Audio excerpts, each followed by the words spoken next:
ways, and for many it is more insidious. For example, the chronic severe COPD patient who for years has had gradual progression of disease, has been in hospital for rescue from exacerbations numerous times, and although the condition is relentlessly progressing, there has been no discrete event that proclaims clearly this is now the terminal phase. Or the chronic heart patient, who similarly is periodically treated for acute decompensated heart failure, comes to hospital, is tuned up, and returned home to carry on at near baseline. These chronically ill patients have a much harder time recognizing the eventual fatal nature of their conditions, and often don't think of their health conditions as being a terminal disease. Interesting between the difference in cancer patients and chronic disease patients in terms of perception of whether they have a terminal disease. And we as medical professionals have a harder time knowing when we label them as terminally ill. This is true despite the fact that cardiovascular disease is still the single greatest cause of death globally, or that 15% of deaths are due to respiratory disease. So sometimes terminally ill, defining terminally ill, is straightforward and sometimes it's harder. One of my grandmothers had a stroke and became quickly unresponsive and declined to her death in less than 10 days. My other grandmother had heart and kidney failure and had a slow and dwindling death over the course of many months. Both were terminally ill, but they had quite different disease trajectories. Let's look at the second qualifier, 6 months or less. How do we calculate how long someone has to live? How do we predict a person may well live only 6 months or less? Here it is helpful to think about disease trajectory and prognostication. These are the main challenges associated with the question, will the terminal condition likely cause death within 6 months if the disease takes its expected course? What is the expected course? This is where we're often perplexed. When and how do we decide a patient will likely die in 6 months? Here again, there's a spectrum of patterns. Here's one person's story. Mary was referred to hospice with a diagnosis of end-stage renal disease. She'd been on dialysis for years, but it was becoming more burdensome. The trips to the dialysis center had become hard. The days following were exhausting for her. And now she was having hypotension and syncopal episodes associated with dialysis. Her nephrologist had a heart-to-heart talk with her, acknowledging the poor quality of life which resulted from the overall disease burden and its management. And following a frank discussion, the patient and her family opted to continue dialysis. The outcome was clearly understood. She would die within a week or so. The average survival in this scenario is 7.5 days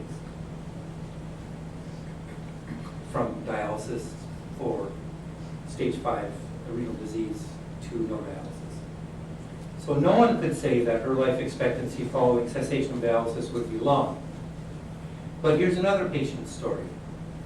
Bill had been diagnosed with Parkinson's disease 15 years ago. He had had appropriate medical treatment, and as expected, the disease gradually progressed. Now his mobility had essentially disappeared. He was barely able to transfer, and only with assistance. He had developed dementia, as so many Parkinson's patients do, and he had failed to thrive. How does one determine whether a patient like this is within 6 months of their death? And with awareness that the 6-month rule is a requirement for the Medicare hospice benefit, how certain do we have to be? Well, fortunately, CMS recognizes the difficulty in prediction of life expectancy, and we are not held to the 6-month time frame. There are no penalties to physicians or to patients or to hospice agencies if a patient does not die within 6 months on hospice. However, we are required to review appropriateness for hospice criteria constantly. And we are required to justify recertification after 3 months, after 6 months, and then after every 2 months thereafter. And at each reassessment, we again ask ourselves the question, from this time forward, is it our medical judgment that the patient will likely die within 6 months? It is a way within the regulatory requirements of hospice that recognizes the difficulty with prognostication. I will say that in our hospice agency, 26% of patients die within a week, and 75% die within 3 months. If we look at the numbers a little differently, our average length of stay is 91.3 days, but the median length of stay is only 25 days. So if you looked at our whole patient population, you would see a whole lot of people, if we put it on a graph, a whole lot of people who are on for a short period of time and then it falls off, and less people are on for a longer period of time. So how well do we do as physicians in predicting survival? This has been studied, and here, for example, is one study which, like the others, shows that we don't do very well. This was a study published in the Western Journal of Medicine in the year 2000, where they studied 365 physicians and 504 hospice outpatients. And they found that only 19.7% of prognoses were accurate. And the interesting thing is that most predictions were overestimates. So people predicted the patient would live longer than what they ended up living. Patients overall overestimated survival by a factor of 5. The authors of this study went on to talk about implications of such overestimation. Number one, that undue optimism about survival prospects may contribute to late referrals for hospice care, and possibly with adverse implications for patients. There are other studies that show that physicians believe patients should have about 3 months of hospice care before death, but typically patients receive, as you saw from our statistics, maybe a month or so of hospice care. And so physicians who do not realize how little time is left may miss the chance to devote more time to improving the quality of the patient's remaining life, and may contribute to patients making choices that are counterproductive. So what would be an example of that? Well, that would involve people who are well along in the trajectory towards their death, still perhaps being referred for further interventions, further life-prolonging measures, which may at that point be futile in the patient's trajectory of disease. So that was that study and those authors' observations.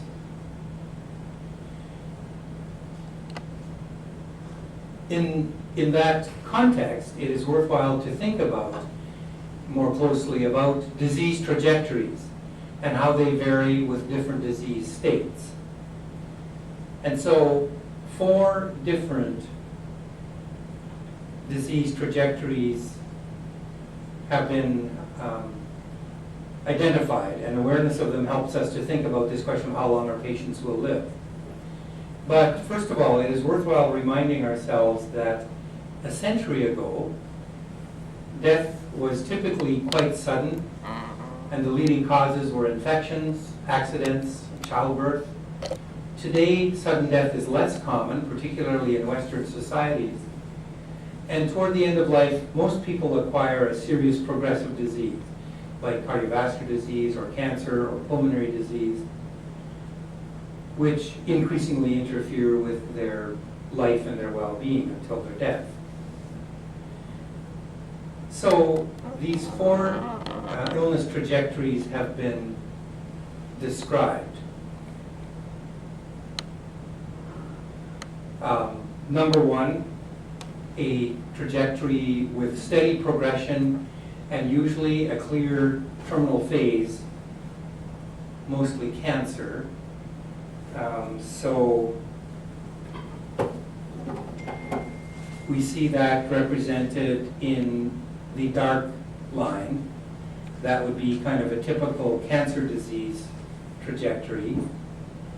Or secondly, a trajectory with gradual decline punctuated by episodes of acute deterioration with some recovery, with a more sudden, seemingly unexpected death. So that would be this line, which describes a common trajectory with end stage.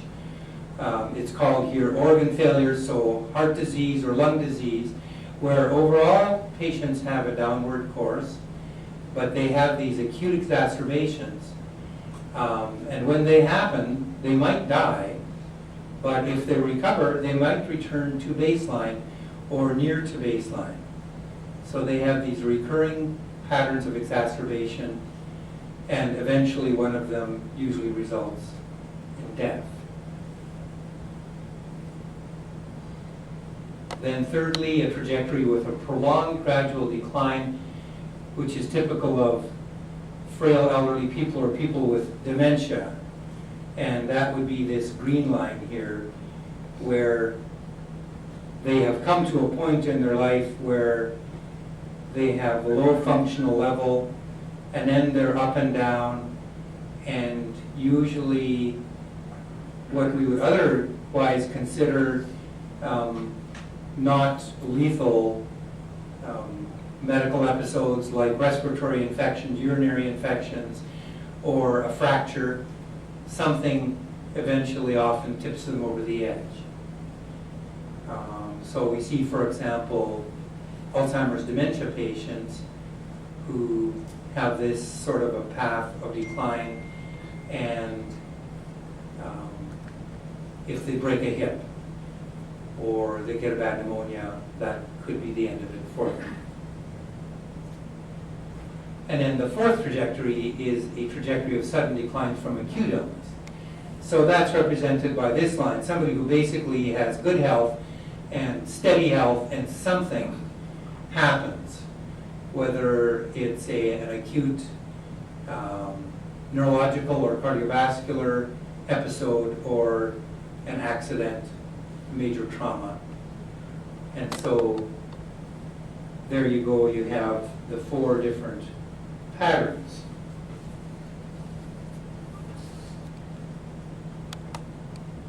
So being aware of these variable trajectories can be helpful in considering the question of death probable within 6 months. So, we'll think about life expectancy differently if it's a cancer patient versus a CHF patient versus an elderly person who is just degenerating gradually due to overall loss of function and failure to thrive and perhaps dementia.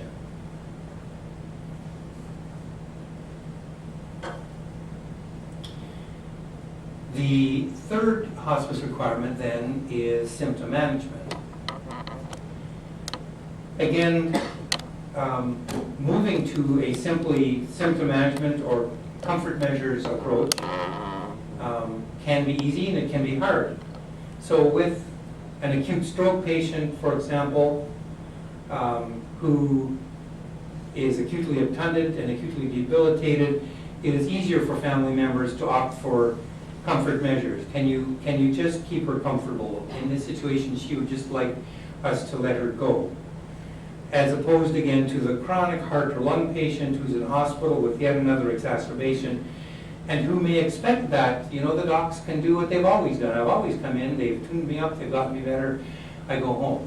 And so, again, to make that shift from life-sustaining and curative care to comfort measures is a lot harder in people who have chronic disease and they've been in and out of hospital and usually been rescued. But it's a big deal to make that shift to comfort measures. The idea moving away from getting better and restoring health to just pursuing comfort care is really tough, especially for chronically ill patients who just slowly slip down over the years. We have a patient on our hospice program right now. I saw him this morning at Heritage Point. He's 90-ish. He had been failing to thrive for several years, very thin and cachectic by now. Then he came into hospital and he was found to have dysphagia, completed epiglottis, dysmotility, aspirating, having pneumonia. Then he fell and broke his hip. And so he's in an accelerating decline for a number of reasons. And even in talking with his son this morning, and Dad's already on hospice care, son is still asking, can't we do something to make him better? Because for some people, this shifting to comfort measures feels like giving up. And I guess it depends what goals are. But it feels like we're not doing anything anymore.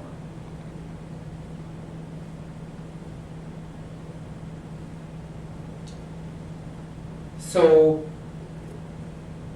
how does it happen that shifting to comfort measures or simply symptom management comes into the conversation? How does the option of comfort care come to people? So now and then it happens out of family discussion. So about 2 weeks ago, we had a referral of a patient to hospice. The daughter of the patient called us saying that mom has had cancer for years and she opted not to treat it, and we supported that. And she's been doing okay, but just in the last while, she is losing the capacity to ambulate. She's not eating as well. She is losing weight, and she's having more pain.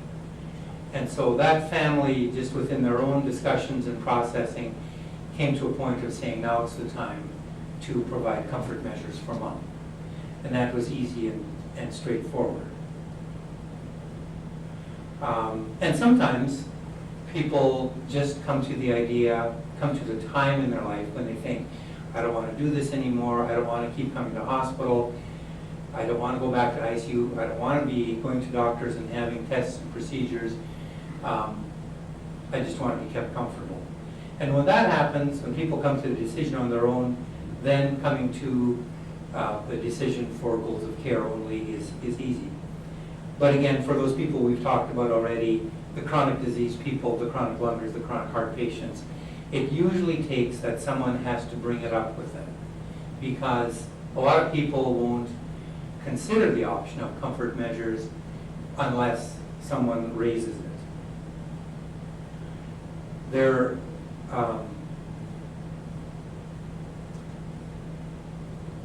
But when care moving forward is presented in the form of options or several choices or directions that people could go, many people welcome it.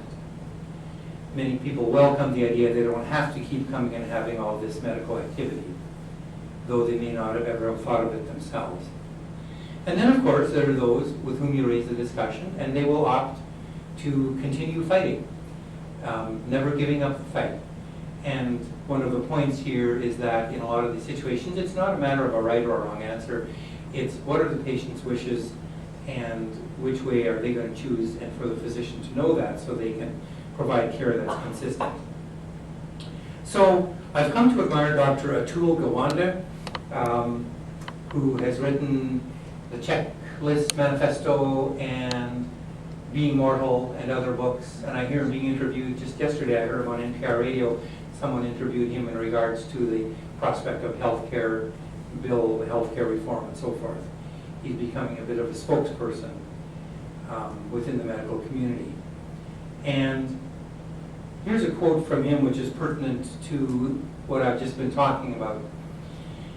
The simple view is that medicine exists to fight disease and death, and that is, of course, its most basic task. Death is the enemy. But the enemy has superior forces. Eventually it wins. And in a war that you cannot win, you don't want a general who fights to the point of total annihilation. You don't want a Custer. You want a Robert E. Lee, someone who knew how to fight for territory when he could and how to surrender when he couldn't. Someone who understood that the damage is greatest if all you do is fight to the bitter end.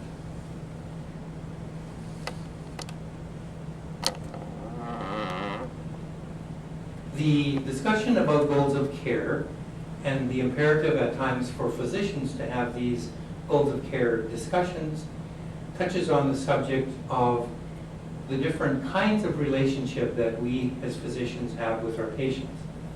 And Dr. Gowanda has written about that as well when in medical school they were assigned to study a paper that outlined different kinds of physician-patient relationships. And so he discusses these three kinds. The paternalistic kind of relationship where the doctor is seen as the person who knows best and simply tells the patient what they should do. I have a red pill, it's what you need, take it and you will get better. And those of us who are in clinical practice know that we encounter many patients with whom this seems to be a good way to relate to them. And maybe a lot of patients expect this. But it has its limitations. Then there's the informative type of relationship where the physician shares information, presents option, and then asks what the patient wants. So it's kind of like this. I have a blue pill and I have a red pill. Which one do you want? Some like this approach because it is strong on the point of patient autonomy, and we do value highly the principle of patient autonomy. But often this approach leaves patients really having no idea what to choose. They may feel they don't have the tools with which to choose. How would I know whether the red pill or the blue pill is better for me? On the other hand, this model can work well if the choices are clear and if the pros and cons and the risks and benefits have been well laid out. And that can be a good model. But the third style, which Dr. Gowanda talks about in Being Mortal and which he favors, is referred to as the interpretive relationship. And I've also heard other people talk about this and use the term parentalism as opposed to paternalism. Here the physician tries to learn from patients firstly what their goals are and what their fears and worries are. Then he says, well, I have a red pill and a blue pill. And from what I've learned of you, I believe this is the one that will help you to achieve your priorities. So we might also know this approach as shared decision making. Establishing goals of care when life is frail and illness is serious is usually best approached through the interpretive approach, where priority is given to learning what people value and what they want. I'm going to give you one more quote from Dr. Gowanda, which also addresses this theme. He says, people with serious illness have priorities besides simply prolonging their lives. Surveys find that their top concerns include avoiding suffering, strengthening relationships with family and friends, being mentally aware and not being a burden on others, and achieving a sense that their life is complete. Our system of technological medical care has utterly failed to meet these needs, and the cost of this failure is measured in far more than dollars. The question, therefore, is not how can we afford this system's expense, it is how can we build a healthcare system that will actually help people achieve what's most important to them at the ends of their lives.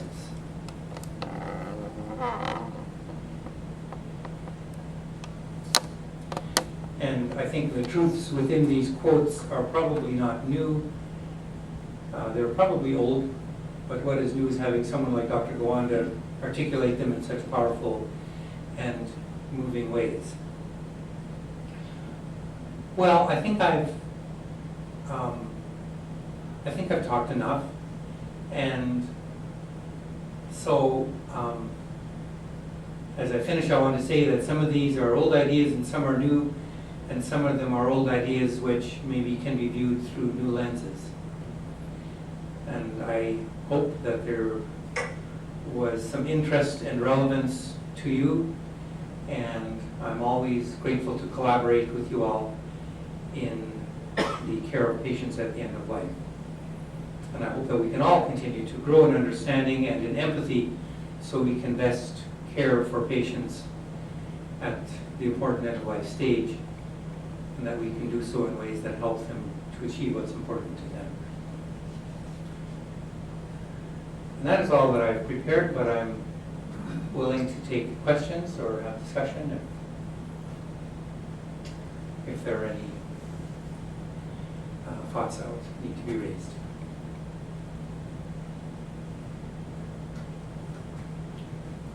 Well, thank you.